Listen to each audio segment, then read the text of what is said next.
Guitar solo from Somebody to Love, the live and Milton Keynes version from the 5th of June 1982. 65,000 Queen fans packed into the Milton Keynes Bowl here in the UK. I would have just turned 6 years old, completely unaware what was happening up the M1. Very much in hindsight wishing I'd been there. Great era to catch Queen live. Late 70s, early 80s, my favourite period for Queen. Of the official DVD, Blu-ray releases of this song, CDs even as well, probably my favourite live version with what Brian does with the melody. Guitar solo starts off similar to the studio version with the two bends at the 11th fret of the B string, but then he takes on this whole new melody twist, which is really sweet. I actually prefer it to the album version, single version. And I've played this variation live over the years in my Queen tribute bands. Hopefully we'll be doing so again, maybe from this summer. Who knows what's going to go on with COVID? That's another story. But yeah, this version is really nice. It's sweet, and he kind of ends it the same with the little pentatonic run thing he does back into the last chorus. So yeah, hopefully you'll find this tutorial useful. Thank you.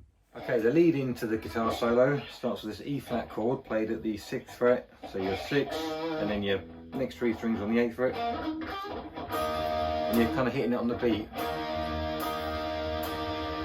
But what you're also doing, you're kind of adding a suspended 4th chord and then back again, which means you're playing the little finger on the 9th fret of the B string and then off to the 8th of the B string. You're kind of doing it as the whole chord.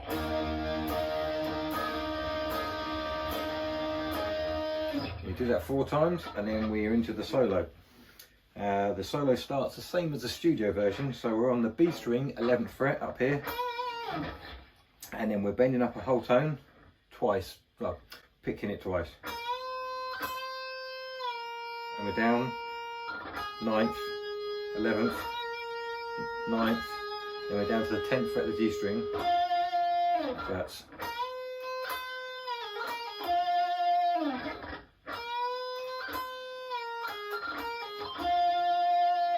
Then we're sliding up the G string for the next phrase to the 8th fret, 9th fret of the B, bending up the 11th fret again, and then we're doing the 11th fret of the high E string, and then we're bending up a whole tone, releasing down to the 10th, back up to 11th, and then the 11th of the B.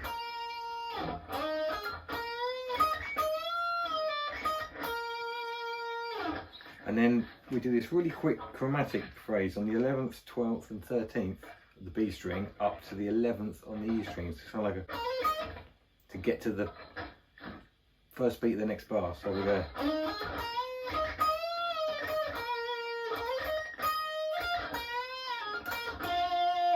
So after that little chromatic run, we're doing the 11th fret of the high E string up to the 13th of the high E. And then we're bending that 11th fret of the B again, releasing down to the 9th, 11th, and then we're doing the 10th on the G string again. But we're playing that with a little bit of staccato when we hit the 11th fret B, so we go, we're digging in. So we're not going, we're going, kind of cutting it a bit short. Then we're doing the B string again, whole tone bend, release, 9th and bend. And then we're doing a B string, tone bend again, release down to the 9th, and then back up to the 11th. And then we're going, bending the 11th again. Then we're bending the 10th G, release, and then down to the 8th. And again, like the phrase before, he's quite staccato on that, so we go, he's kind of digging in.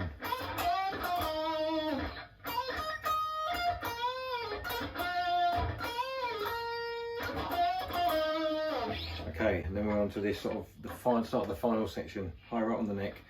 So we're on the B string, and we're on the 16th fret, and we're bending that whole tone, and releasing that down to the 14th, down to the 13th, 14th, and then we're bending a tone, releasing, 14, 13, up to the 15th, and then to the 16th, bending that a tone.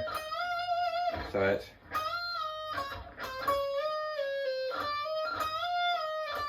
and then we go into the 16th, 18, 20 on the B string, and then 16, 18 on the high E string, and we're bending that high 18 up to a whole tone, which would be the 20th, and releasing again.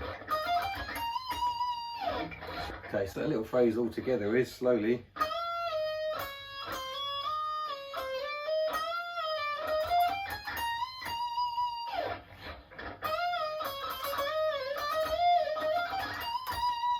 And then the last phrase, which is this little rundown, is this.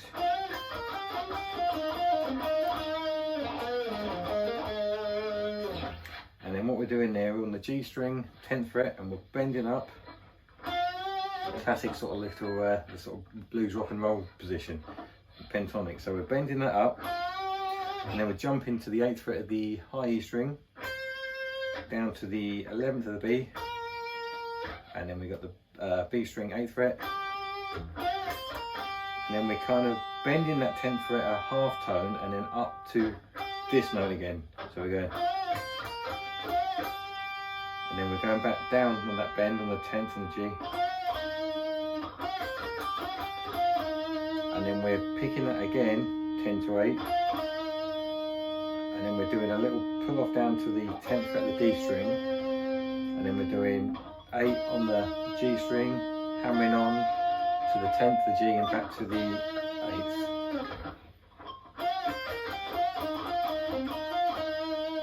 So a little section all together is.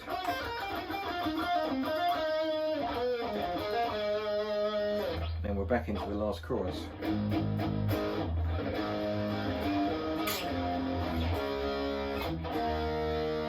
And that is just an A flat chord. I'm holding the A flat chord, and I'm sliding my thumb down to a G bass, and then down to F minor, and then we've got D flat, and back up to E flat, and A flat, which is the key of the song. Okay, hope you find that helpful.